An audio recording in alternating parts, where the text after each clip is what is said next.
네, 국내 코로나19 신규 확진자 수가 사흘 연속 5천 명 안팎을 이어가고 있는 가운데 새 변이 바이러스인 오미크론 국내 감염자도 6명으로 늘어나 우려가 커지고 있는데요. 이에 정부는 오는 6일부터 강화된 방역 대책을 시행하기로 했습니다. 박수현 청와대 국민소통수석 모시고 관련 내용 짚어보도록 하겠습니다. 어서 오십시오. 네, 안녕하십니까? 네, 안녕하십니까. 일단은 현 상황에 대한 청와대 내부 평가부터 좀 여쭤보도록 하겠습니다. 현 상황 어떻게 진단하고 계신지요?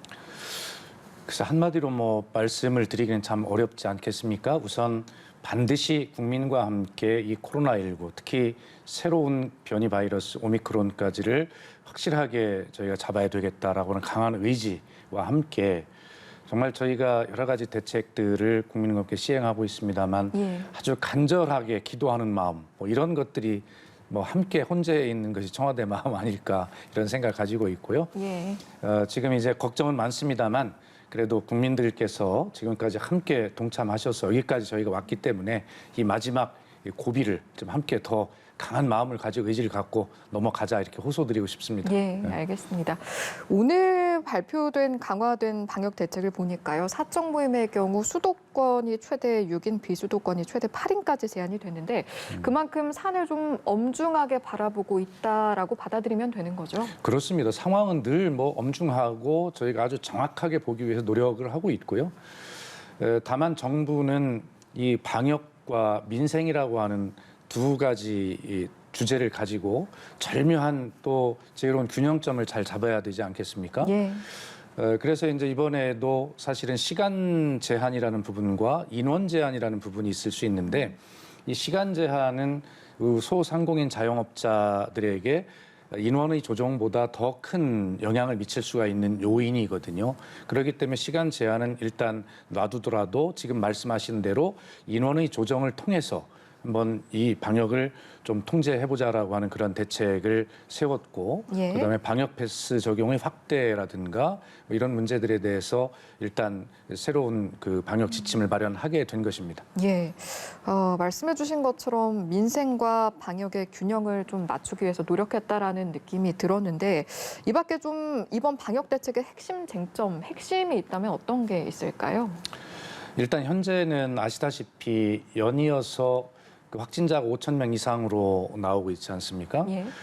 그러면서도 위중증 환자와 사망 숫자가 생각보다 조금 빠르게 늘고 있는 이런 상황이어서 이제 병상 확보가 이제 중요한 문제인데 사실은 단계적 일상 회복으로 전환하면서 우리 의료 체계도 거기에 맞는 체계로 개편이 되었어야 되는 것입니다. 다시 말해서 재택 치료를 가장 기본 원칙으로 하고 일반 질병도 재택 치료가 기본이고 거기에 다음에 좀 더 통증이 있으면 증상이 심하면 이제 통원 치료를 하고 통원 치료에서 더 증상이 심화되면 입원 치료를 하는 거 아니겠습니까? 근데 저희는 지금까지 이제 코로나 확진이 되면 거의 입원 치료를 중심으로 했지만 이제 우리 의료 체계가 단계적 일상 회복으로 가면 감당하기가 이제 어려운 것이죠. 그래서 이번에 저희들이 하고 있는 조치는 그 재택 치료를 기본으로 하는 이 의료 체계의 전체적인 전환이라고 하는 것에 저는 더 주목해서 설명을 좀 드리고 싶습니다.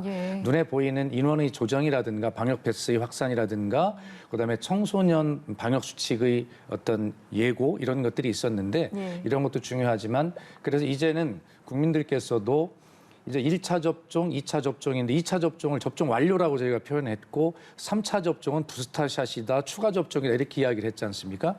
이제는 3차 접종이 추가 접종이 아니라 완전히 기본 접종이다. 3차 접종은 선택이 아니라 필수다. 그래서 이제 이 백신에 대한 어떤 두려움이나 이런 생각들보다는 이제 변이 바이러스가 새롭게 출현한 이 마당에 3차 접종은 필수다라고 하는 생각을 꼭 가지시고 이 문제를 정확하게 해서 일상 의료 체계의 전환과 3차 접종의 확대 완료 이런 것들이 아마 가장 중요하게 강조될 지점이 아닌가 싶습니다.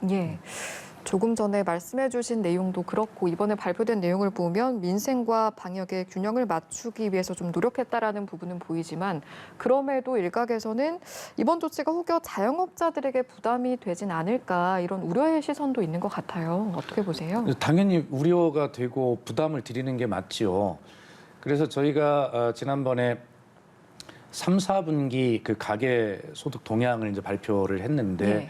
그때 보면 뭐 시장 소득이라고 하는 사업 소득과 근로 소득 그리고 공적 이전 소득 이 모든 지표가 다 상승을 했거든요. 아마 그 2006년 이후로 가장 높은 8%의 성장을 기록했다고 하는데 이 어려운 코로나 속에서도 그렇게 할 수 있었던 것은 국민들이 적극적인 참여, 그다음에 특히 그중에서 소상공인 자영업자들이 헌신, 위대한 참여 아니겠습니까? 이것 때문에 사실은 포용적 회복이 가능하고 그렇게 가계소득이 가장 많이 오를 수 있는 성과도 거둘 수 있었거든요. 예. 그래서 경기가 모처럼 이렇게 회복이 되는 조짐이 있는데 다시 확진의 증가와 오미크론 변이 바이러스의 유입 등으로 상황이 어려워지기 때문에 아까 말씀드린 대로 시간 제한은 하지 않았지만 인원 조정을 한 것이거든요. 당연히 매출이 줄고 영업이익이 줄겠죠. 그래서 저희들도 그런 지점을 잘 찾으려고 노력을 했는데 하여튼 이런 정책들이 좀 빠르게 이 상황을 좀 진전시켜서 다시 자영업자분들에게 걱정을 좀 덜 덜어드리도록 하는 이런 시간이 좀 빨리 왔으면 좋겠습니다. 네. 현재로는 부담이 된 건 맞죠. 네. 예, 예. 사실은 정부 입장에서도 그렇고 국민들 입장에서도 오미크론이라는 변이가 출현할 것이다. 이건 미리 좀 생각하기 어려운 대목이었는데 지금 단계적 일상 회복 판단이 조금 성급했던 게 아닐까 이런 목소리도 일각에서는 있어서요. 어떤 말씀해 주실 수 있을까요? 예, 뭐 그런 어떤 비판에 대해서 저희는 달게 수용을 합니다만 그러나 이것은 정부가 일방적으로 독단적으로 결정하는 것이 아닙니다. 일상회복지원위원회가 있고 거기에는 여러 분야를 망라한 4가지 분과위원회가 있어서 전문가와 소상공인 이런 현장의 목소리들 이런 다양한 의견들이 수집이 되고 예. 또 토론을 거쳐서 결정이 되고 그다음에 방역 전략회의가 있고 중대본이 있고 이런 어떤 체계들에 의해서 그 당시 상황을 반영해서 가장 뭐 최선이 아닐지는 모르겠습니다만 그러나 그 최적 대안을 선택해서 그 결정을 하는 것이거든요. 그렇기 예. 때문에 그 당시에 그런 시스템과 체계를 통해서 최선의 결정을 하려고 노력한 것이지 그것을 사후적으로 그것이 좀 빨랐던 것 아니냐라고 비판적 평가를 하는 것은 저는 큰 의미가 없다고 생각합니다. 예.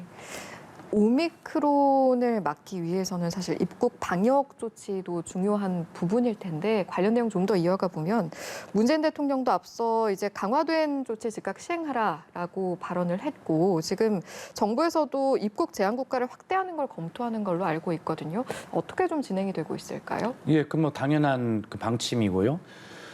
그러나 저희는 이 코로나가 처음 발생했을 때부터 사실은 발생국 입국 제한 조치를 하라.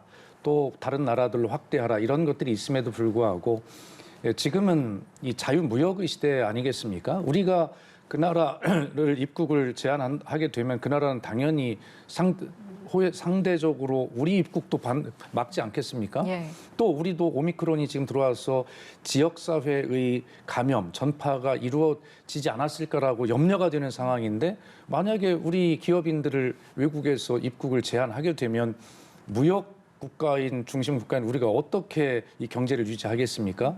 그러므로 방역 하나만 생각할 수 있는 노릇이 아니라 정부는 그러한 경제와 방역과 국민의 생명 안전 모든 것을 정말 종합적으로 고려하면서 정부도 얼마나 속이 타겠습니까? 그런 지적을 모르는 게 아니고 전문가 의견을 최우선해서 듣되 정부는 그것만 들을 수는 없고 최고로 참고를 하되 그러면서 그러한 균형점을 찾기 위해서 항상 책임 있게 노력을 한다는 말씀이고요. 예. 어떤 이런 상황을 보아가면서 입국 제한 조치 같은 것들은 이 전파 속도를 보면 아마 늘어날 수밖에 없지 않는가 이런 예상과 걱정을 하고 있습니다. 예, 가장 균형 있는 지점을 찾기 위해 노력하고 있다라는 말씀이셨고 최근에 방역 대책 중에서 달라진 부분 중 하나가 앞서 잠시 언급을 해주셨는데 확진자가 발생할 경우 재택 치료를 원칙으로 한다 이 부분인 것 같습니다. 후속 조치와 관련해서 혹시 고려하고 계신 부분이 있을까요? 예. 이 시간을 빌어서 우리 시청자와 국민께 꼭 말씀을 드리고 싶은 게 있습니다. 재택 치료로 의료 체계를 개편한다고 하니까 병상이 부족하니까 이 뒷북 행정하는 거 아니냐. 그리고 재택 치료는 치료가 아니라 그냥 치료 포기 방치 아니냐. 이런 비판들을 하시는 분들이 계십니다. 그런데 어떻게 국가가 정부가 그렇게 무책임하게 하겠습니까? 지금 오늘 현재 재택치료 비율이 한 65% 정도 되거든요. 그리고 정부는 이미 재택치료로 전환하기 위해서 꾸준하게 단계적으로 계속 노력을 해왔습니다. 그래서 지난 10월부터 지금까지 약 10만 명 정도가 재택치료를 받았고요.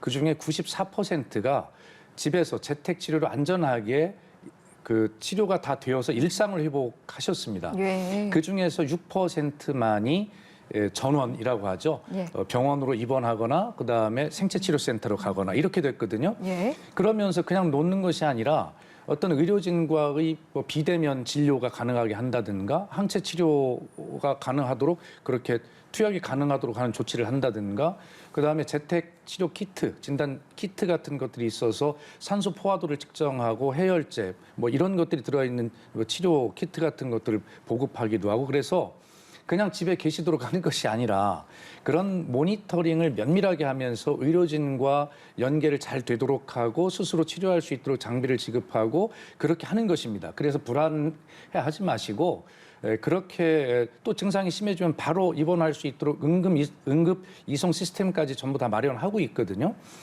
그리고 지금까지는 보건소의 뭐 과장이나 이 팀장 정도가 재택 치료의 책임자였다면 오늘 바로 그 회의를 통해서 각 그 지방자치단체 부단체장, 부시장, 부군수겠죠. 이분들이 재택치료의 책임자가 될 수 있도록 그래서 이 여러 가지를 강화하는 조치를 좀 하고 있거든요. 예. 예, 그래서 이런 부분들에 대해서 저희들이 부족한 것이 없는가 더 살펴보고 노력을 하겠습니다만 현재 재택치료는 의료체계의 전환과 함께 단계적 일상 회복과 함께 반드시 필요한 조치이고 이것이 우리의 의료체계의 부담을 덜어가면서 더 효율적인 체계를 마련할 수 있는 것이고 그만큼 정부는 세세한 보완 대책을 다 하고 있다. 그리고 그 성과가 있어서 10만 명 중에 약 94%가 안전하게 재택 치료를 다 하고 일상으로 회복하셨다는 통계까지 말씀드립니다. 예, 알겠습니다. 마지막으로 이 내용 여쭤보겠습니다. 앞서 이제 3차 접종 이제 기본 접종으로 생각해야 한다라고 말씀하실 만큼 접종의 중요성 말씀을 해주셨는데 앞으로 좀 이 부분을 독려하기 위해서 어떤 부분들이 필요할까요? 예, 어쨌든 계속 정부는 그렇게 국민께 호소도 드리고 여러 가지 할 텐데 또 뭐 백신 패스라고 하는 또 인센티브 제도 같은 것들도 있고 또 지금 이제 문제는 그 면역 효과가 떨어진 고령층 접종이 굉장히 많이 늘어나고 있고요. 아직 미접종인 그 청소년 학생들 층에서 이 발생이 많이 일어나고 있거든요.